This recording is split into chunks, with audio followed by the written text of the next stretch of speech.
98. There is a rhythm to mediumship readings. That is the subject of today's video. As always, like it, comment on it below, click the subscribe button. All those things help other people to see these videos. So let me rearrange my screen here for a second. Here we go. Okay, so in a reading, during a mediumship reading, there is an ebb and flow to any mediumship reading. I've experienced it for myself, and I've seen it happen to other people. But in the very beginning, when you're first starting to do this, it may feel like you connect, you're sure you connected, but you only get one or two things and then it drops. And some readings for me, even now, do kind of trickle in. Others, they drop in a chunk at a time. And so the chunk at a time is usually a scenario of something that is a memory from my own life or something that I've seen happen in in a TV show or a movie or something like that. And so I'm narrating the whole thing. And you'll actually see in some of my readings, I'll say, oh, and I forgot to say, because I'm trying to remember everything about the scenario to say it. So I repeat myself either in my head or out loud. That helps me hold on to the connection. Also, so I don't forget anything, and especially when I get a chunk of information. And I try to remember after every single item I say to ask my client, do you understand that? Both so that I know I'm on the right track, but so that they know that I'm on the right track and that this is a real thing. So in the very beginning, when you first start to do this, it's not that the connection has gone away, like you get one or two things and then it's gone away. It's that you are not used to holding on to that connection. You don't know what that feels like yet, and you will learn that eventually. The closest analogy, physical world analogy I can think of, because I usually make musical analogies, is when you're first learning to sing, if you've ever done that, and you can only hold a note for a little bit of time, but as you learn breath control, you can hold the note for a longer period. It's kind of like that. So you can, repeat out loud, repeat in your head. That helps me. And I've said in another video, at least one other video, to do this, go.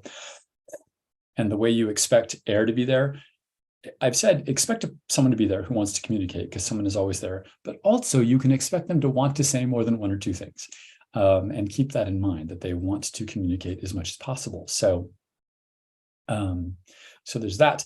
And eventually, so I don't know at what point I started to be aware of this, but eventually, and this happens to me now, I can feel when a reading is coming to the end. It feels like they're pulling back. It feels like they're fading away, but it's not that weird lack of information that used to happen when I very first started doing this. And then for me, always when I'm done, it feels like I'm dropped. So it literally feels like I've got the connection, and then they let me go, and I have this dropping feeling when it actually is over. So over time, as you practice in practice circles that you find on Facebook, those are great. As you practice, you will find your own rhythm or rhythms in how a mediumship reading goes. So for me, it's either chunks of information that just drop in, or it's a stream of information, one thing after another.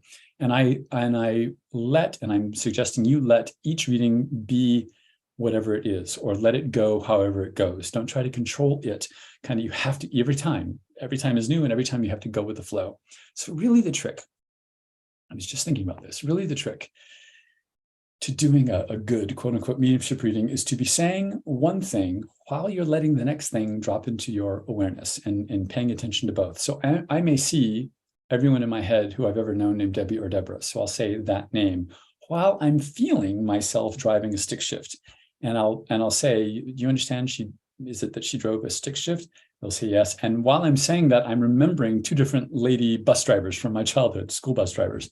And so I'll say, she's a bus driver, is that correct? Yes. So you have to be saying one thing while you're paying attention to the next thing that you're becoming aware of. That's really, once I got used to doing that, and the only way you get used to doing that is by doing reading after reading after reading after reading. So use those practice circles. That's really the trick to a smooth or smooth-ish kind of mediumship reading. I don't have a lot more to say on the subject.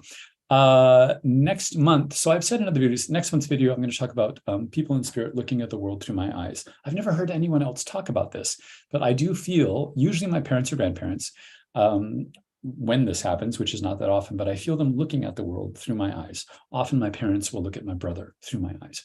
So no one's talked about that. I'm going to talk about that more in depth. Until next time, thank you for watching this. Like it, click the subscribe button, comment on below. Those things help other people to see those videos. Thank you.